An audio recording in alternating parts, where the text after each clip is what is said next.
Selamat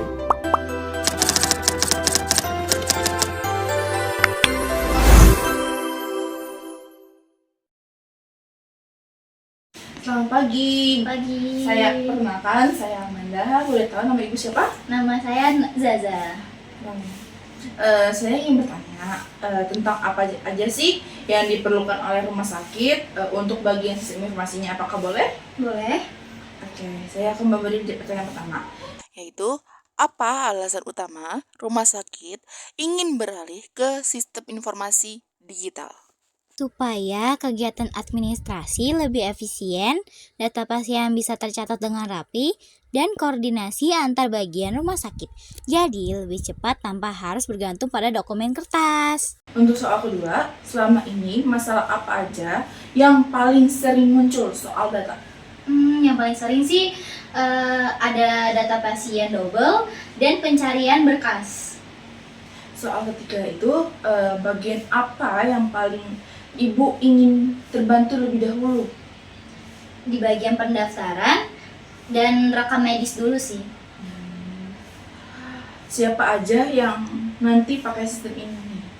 Yang pertama itu ada dokter, perawat, terus admin, apotek, dan bagian kasir. Baik, untuk pertanyaan nomor kelima, untuk akses tiap pengguna menurut ibu sama atau beda? Beda. Yang pertama itu dokter hanya akses rekam medis, terus kasir hanya billing, dan lain-lainnya juga berbeda. Untuk nomor keenam, apakah ada perbedaan antara login untuk dokter dan pasien? Ada. Dokter tampilannya full, terus pasien hanya bisa lihat catatan dan jadwal kontrol saja. Untuk pertanyaan ketujuh, data apa saja yang perlu dicatat di modul pasien? Yang pertama itu identitas lengkap, yang kedua itu riwayat penyakit, terus alergi, dan terakhir riwayat kunjungan. Oke, menurut ibu, rekam medis seperti apa sih yang dipakai di rumah sakit ini? Apakah otomatis ataupun manual? Keduanya dipakai, yaitu vital sign otomatis dari alat, dan satunya lagi diagnosa input manual. Oke, pertanyaan ke-9. Apakah di rumah sakit ini butuh fitur jadwal dokter dan booking online? Iya, karena mempermudah pekerjaan staf dan pasien dapat mengecek informasi tersendiri. Menurut ibu, apakah billing otomatis itu penting? Penting, karena agar waktu check out pasien jadi lebih cepat. Untuk pertanyaan ke-11, apakah rawat inap perlu monitoring kamar? Iya, untuk menampilkan status kamar, kosong, terisi, atau maintenance. Apakah perlu fitur antrian pasien digital agar tidak bertumpuk di ruang tunggu?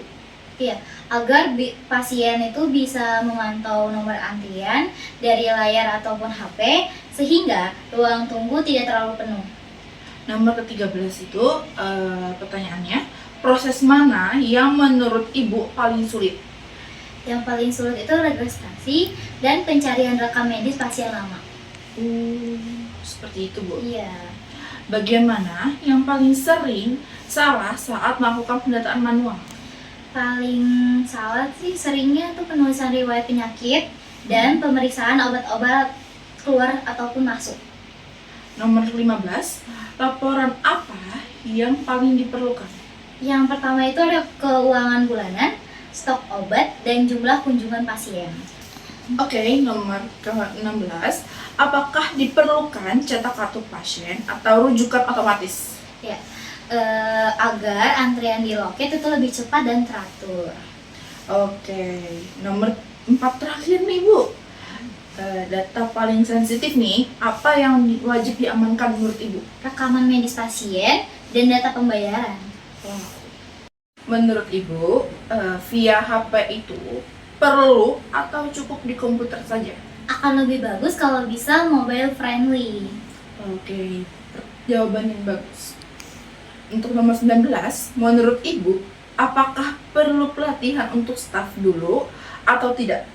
Iya, minimal admin dan perawat. Oke, berarti admin dan perawat yang lebih dahulukan untuk mengakses sistem informasi tersebut. Iya. Oke. Yang terakhir nih Bu, apakah sistem rumah sakit ini perlu terhubung dengan BPJS atau asuransi untuk verifikasi pasien? Tentunya perlu dong, karena proses verifikasi kepesertaan lebih cepat dan nggak perlu antri manual di loket.